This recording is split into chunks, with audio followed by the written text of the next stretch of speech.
There's a baby bee that just landed on the back of my camera. Nice. Here, you want to see the baby bee?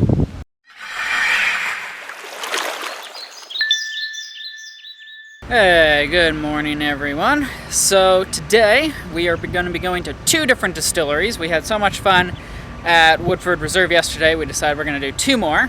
So our first stop is right here at Wild Turkey Distillery. Gobble gobble. They do bourbon and whiskey like the last place. So we're going to check that out. Today is not going to be as nice of a day. It will rain, but later on. So we are transitioning from an Airbnb where we stayed the last few nights, and we're going to be going camping. So of course, in our transition, it is going to rain. So hopefully, we'll have some time to set up in it when it's dry. So it's supposed to be fine this morning, and this afternoon it's going to start raining until about 5, and then it'll be fine for the rest of the evening and then rain overnight. So hopefully we'll be able to set up camp, no problem. But we'll worry about that later. For now, let's get you on this tour.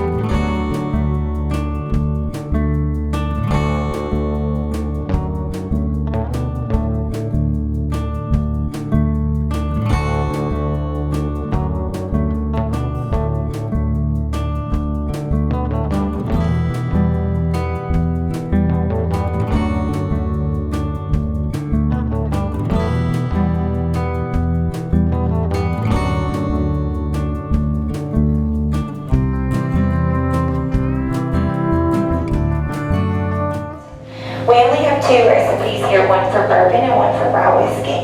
We use a number 2 yellow dent corn. Number 2 is the size yellow is the color dent because it has a dent in the kernel. It is sweeter than field corn, but not as sweet as sweet corn that you would eat. Then we have our rye. Rye is a spicy, so we have a high rye recipe here. That's what gives Wild Turkey that spicy, bold flavor that it's known for, because we put a lot of rye in our bourbon. Our rye comes from northern Germany. That's the best place in the world to get rye. Last one is barley, malted barley. Barley comes from the Dakotas. So in order to get, barley is not for flavor, it's only for the enzyme. And in order to get an enzyme out of barley, you have to malt it. That's what helps us make it into liquor. So we have a proprietary strain of yeast that we have had alive and been using to make bourbon since at least 1954. For that reason, we keep it in a petri dish on the west coast, on the east coast, in a local refrigerator somewhere here in Lawrenceburg and one in Mercer County as well. In case something were to happen, we want to be able to make sure that Wild Turkey bourbon tastes the same every time we make it, the same way it's tasted for the last 64 years.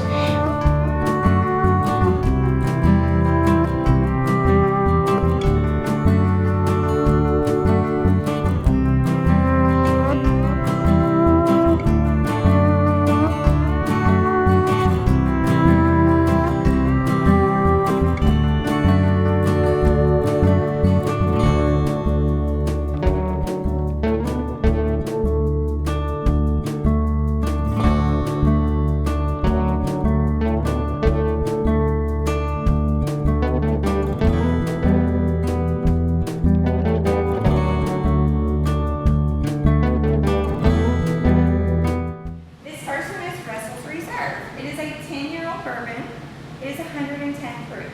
It's named after the Russell family. It is a single barrel bourbon. That means it came from a single barrel. Outlaw if you want to. Russell's Reserve 10-year, 110 proof bourbon. Now, this bourbon is not we believe that Jimmy knows more about bourbon than we do. We trust him. It's his favorite. It's barrel proof. And the last one is your dessert, your grand finale, I like to call it.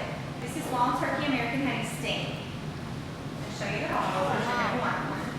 Wild Turkey American Honey Sting. This is not bourbon, this is liqueur. It tastes like bourbon because it's 71 proof. So you still taste bourbon in our liqueur. We just can't call it bourbon. Wow. You guys like that? That's nice. And it's the Betsy. Okay. When I was growing up, it was like the old school diner grill.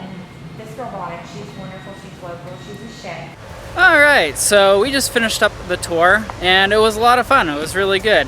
A little bit shorter than the last one, but it was very good. So just to give you a little bit of history of why it's called Wild Turkey, we read one of the, within the visitor center they have like a historical map thing that you follow along. Anyway, I guess there was a guy that worked at one of the local distilleries, and this local distillery at the time was known to make some of the best bourbon in pretty much the whole world. But he thought that he could do it a little bit different and make it a little bit better. So what he did is, because he wasn't allowed to do it, so what he did is after hours he secretly came in, worked on his new recipe, new formula for making his bourbon better, and over time he finally figured a way to do it. But because he was told not to do it, he couldn't just bring his proposal to his bosses and stuff like that. So he overheard some of the top people in the company. They were going to go on a turkey hunt, and it was far enough into the woods that they could only bring what they could carry. So of course some of the things that they brought were their own bourbon from the facility that they were making it in, and he brought a couple of his own. So after the first little bit they drank all the regular bourbon, and finally all that was left was his. So they tried it and they really loved it, so they asked him where he got it, and at that point was the time where he kind of made his deal that said, look, I'll tell you where I got it if you promise to give me credit for it. So he did, and that's where Wild Turkey Distillery came from, because they were actually out on a turkey hunt. So all of our tours we pre-booked online, so we didn't want to risk showing up and then them not having any space. And I think a lot of them you actually do have to reserve ahead of time, just because, like, for example, on our last tour, it was completely booked up. So I think if you're going to be doing something like this, this is one of those things where it's always good to reserve ahead of time, and you don't have to worry about it because you're given a time slot. So for us, this morning we're here for 10 o'clock. And then obviously there's a group at something like 11 or 12, or I think it's either every hour or half an hour. Some of the more busier places even every 15 minutes. So that's why it's important to, if you have other things you want to do in the day, just go ahead and book it online ahead of time. So like some other distilleries that we've been to, where they say production is kind of carried out in multiple buildings all across either the state or the country, everything that Wild Turkey makes is made here on this site. So whenever they had their bottling plants, it was all their bottling plant, or whenever they had their distilleries, it was all their distilleries. So that's one reason why it was so much bigger than the Woodford Reserve that we went to and stuff like that. So yeah, I like it. yeah, she likes it. Alright guys, so if you liked the video, let us know by hitting the thumbs up, and as always, subscribe to the channel for more videos like this. Be sure to check out the next video. We're going to be continuing this kind of trend, and we're going to be going to Jim Beam next, so make sure you stay tuned and watch for that video. Alright guys, see you next time.